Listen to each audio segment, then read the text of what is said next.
Greeting my fellow lovers of tunes and welcome back to another NEMOPHILA reaction video here on the channel where we enjoy the music, of course. Now I'm very happy and very excited because we are doing yet another NEMOPHILA song. This group has really grown to be one of my favorite bands, especially in the Japanese all-female metal band scenes. They are absolutely incredible. I love their versatility. I love everything about them. And we are doing another song today, and all thanks to, you guessed it, Ryan Hansen once again. Thank you very much for these new requests. Ryan sent through another 5 requests for us to do, and I'm very excited to see all of them. We have NEMOPHILA today, and then I believe it was 4 first takes, you know, from the channel, The First Take. Absolutely love that channel. And I'm very excited to see it. There's quite a lineup ahead, so make sure you tune in for that. But for today, we are doing NEMOPHILA's cover of SHIMI. Now, if you know, or if you should know by now, we did Maximum the Hormone for the first time just a few days ago. And SHIMI was the first song that we did, accompanied by Atarashi Gakko. Absolutely extraordinary. Unfortunately, the second video got copyright striked, but hopefully we can get that sorted. That's not a big issue. But today we are watching NEMOPHILA's cover of that song. I'm very excited to see what this is all about, see how they're going to tackle this one, and just get some more of NEMOPHILA in our vein. So let's get into it, and then we will discuss it afterwards, as always.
You know, I might be a little biased because I absolutely adore this group so very much, but I think this cover was phenomenal.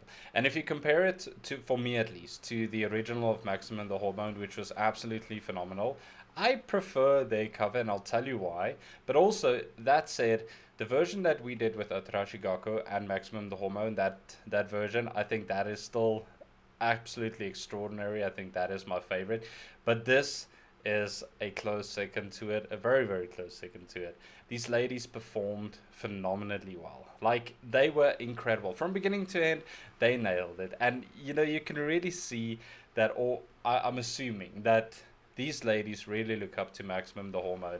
And because you can see how much they enjoyed it. You can see that they were having the time of their life. You know, I can only imagine if you listen to, or you grew up listening to someone and you followed them your whole life through, they are like your idols, your heroes, or maybe someone you look up to in the music industry, and then you get to cover one of their songs and you do it this well.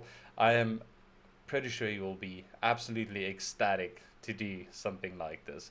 But regardless of that, I think they really nailed each and every part of it. From that heavy beginning that I absolutely love with the guitars to the instruments, everything was out of this world. Tomo and the drums, incredible. It was so fun to see her child there as well. Just popping in every now and again, seeing what mom is up to. Hopefully we'll get a future medal star out of him as well, or her. I don't want to assume. But it was absolutely phenomenal. Everyone on the instruments sounded incredible. The vocals to me in this song was what really stood out. It was absolutely incredible. Mayu outdid herself through and through with this. And this is one of those songs that I think was really made for her and her voice and the style of singing, and was what was even more surprising to me. And I'm going to try and remember this correctly, but I believe that in my Maximum the Hormones version, there's like three distinct parts or singers. The lead singer, the other person, I do apologize, I don't know their names yet, and then the female drummer that had parts in that song. And Mayu decided to do all three of them in very distinct, different styles that you can identify she like which parts are which, and she absolutely nailed it. From the middle screams to the normal singing to that female vocals that she did, she absolutely nailed it, blew it out of the park, and she went above and beyond to do a cover. I mean, they could have just done it normally, like a normal cover, and it would have sounded incredible. But no, they just had to take it a little step further and do it properly and make something as incredible as this. And this is why I love them so much. They really put so much attention to detail in their songs, in their covers, in their originals, everything that they do. And it sounds incredible. It's always to the T, perfectly done. Like, the audio design in this was so phenomenal as well. Towards the end there, where she was singing, and you can sort of hear with headphones, like, it starts with the left, then to the middle, then to the right.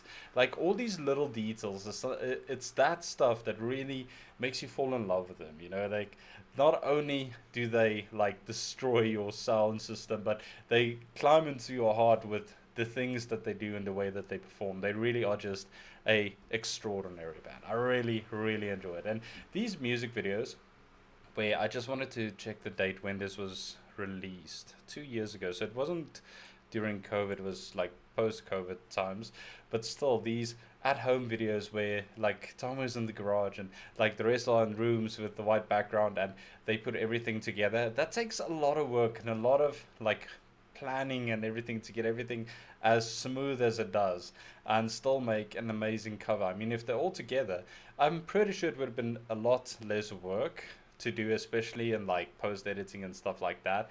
But they still do it. They still put out music and have their personal things in between, like the like Tomo's child there. It's just amazing. I mean, how can you not love this group? How can you not look at these covers and see what they do and think, damn, these girls truly are on the top of the world and then at the top of their game. Like, I really think they did an amazing job, and I really wonder if Maximum the Hormones people listened to the song or heard it maybe, and if they commented on it at all, and what their thoughts are, because I think this is an incredible cover. This was fantastically done. But I would love to hear from you guys. What do you think about this cover? Did you enjoy it as much as I did? Maybe you still prefer the original song, to this one, which is perfectly fine. I do understand why as well. And also the Atarashi Gakko feature on Shimi as well. Incredible, absolutely phenomenal. But I really think, imagine we could get this song with NEMOPHILA and Maximum the Hormone singing together, like a collaboration between them. That would be absolutely extraordinary. I think they would be so happy to do something like that as well. But let me know your thoughts on it. I would love to hear from you guys. And also a big thanks to Ryan once again for these incredible requests. I'm so excited to see all these one take videos that are lined up. As far as I can remember, one is Atarashi Gakko, then Lisa, and I believe that's the Lisa from Blackpink, if I'm not mistaken, and then a new artist called Yoasobi. I think it's a new artist or group or band. I don't know what to expect. So make sure you tune in for those. But I'm going to leave this video here. I hope you guys are staying safe and healthy out there. Remember to check up on one another. And then I will see you in the next video very soon. But until then, remember, music is medicine.